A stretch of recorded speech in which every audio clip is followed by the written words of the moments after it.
everybody, Matt O'Ree back here with you.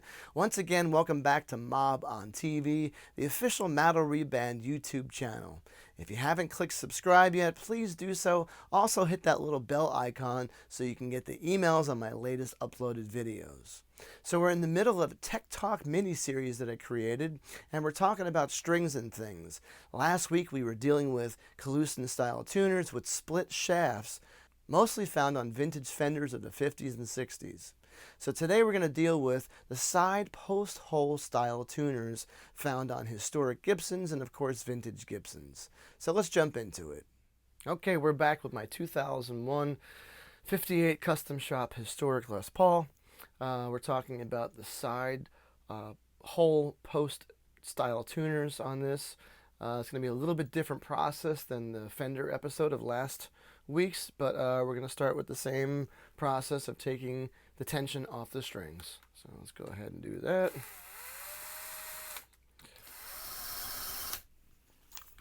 Okay, now I go ahead and cut the strings about the same spot at the end of the neck. There's a reason why I do that, because I have a little bit more string to work with, taking the strings out of the tailpiece.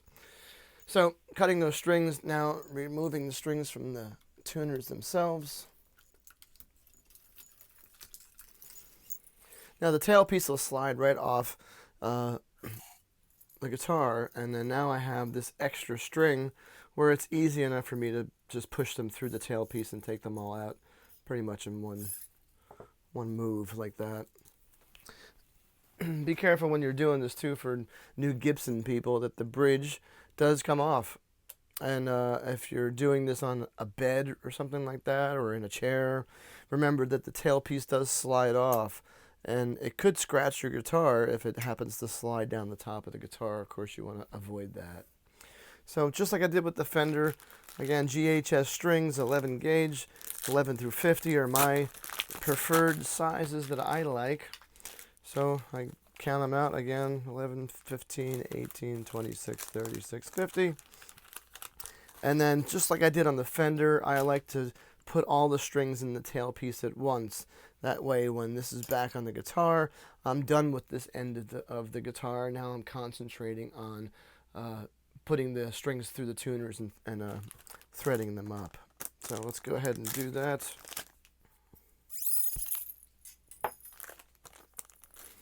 Okay, now that I got all the strings through the tailpiece, put the tailpiece back on. And we'll go string by string. So I always start with the low E string. That's just how I like to do it. I'm going to go through the tuner post and thread the string through. And then I like to use a simple method of using my right hand to measure out how much string I actually need. And by putting my hand under the string, around the 12th fret, doesn't really matter, with my thumb slightly up a little bit, this measures out pretty much the exact amount of string that I need. So now I'll hold it at the tuner so I don't lose my measurement, and this is the amount of slack that I need to have enough winding on the tuner, and not too much, not too little. So nice part about these tuners is that we're not pre-cutting the string like we did with the Fender, so if you screw that up, you're pretty much stuck. If I screw this up, I can always unwind it and adjust the string if need be, but using my hand straight up like that with my thumb slightly up, I don't have the biggest hands in the world, so someone who has bigger hands might not need to put their thumb up like that. So this measures out the right amount of string, and of course, once I put tension on this string, it'll hold the tailpiece on from moving any further too. So I hold my measurement, grab my power drill, and this is the next part of this is where there's different theories, where some people like to tie the end of the string in a knot. I don't, because if I do break the string during the show, trying to get the string off the tuner is not so easy. It does help keep the guitar in tune, but so does this method too, and I'm going to show you what this is. I'll give you a close-up video of this on the other 5 tuners as we go along, but just explain it right now. So what I'm going to do is I'm going to the first winding I'm going to go on top of the hole, and the next additional windings will go underneath the hole. What will happen is the end of the string right here is going to get pinched between two windings, and that will also help the string from slipping.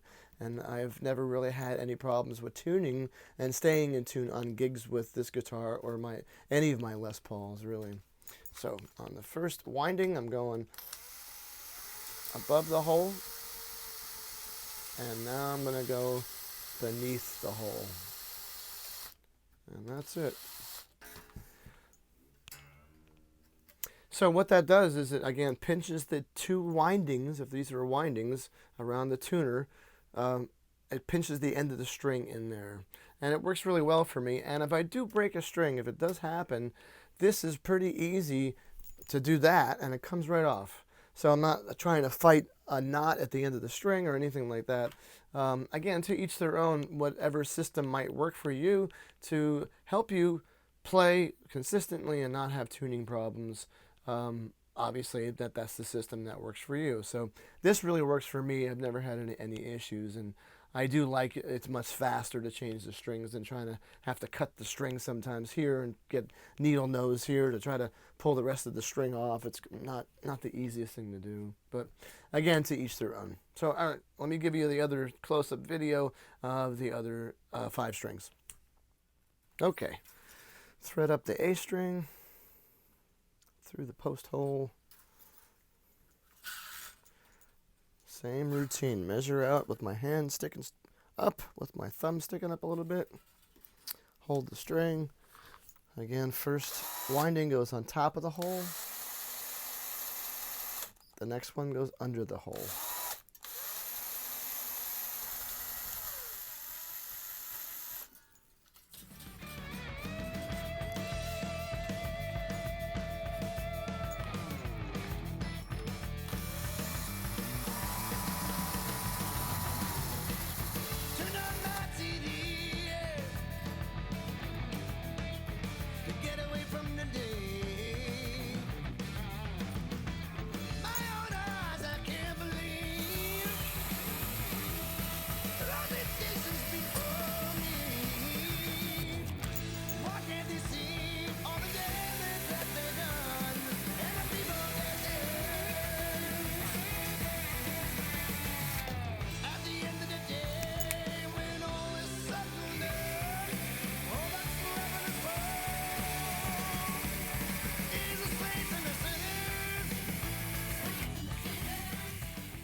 And that's pretty much it. And stretch them out real good, tune them up, ready to rock.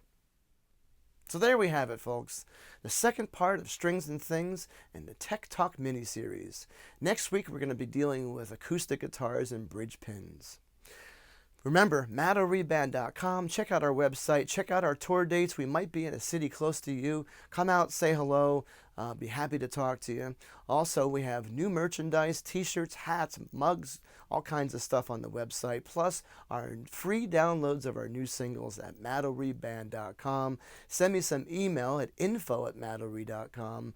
We're going to see you next week. Thanks for tuning in.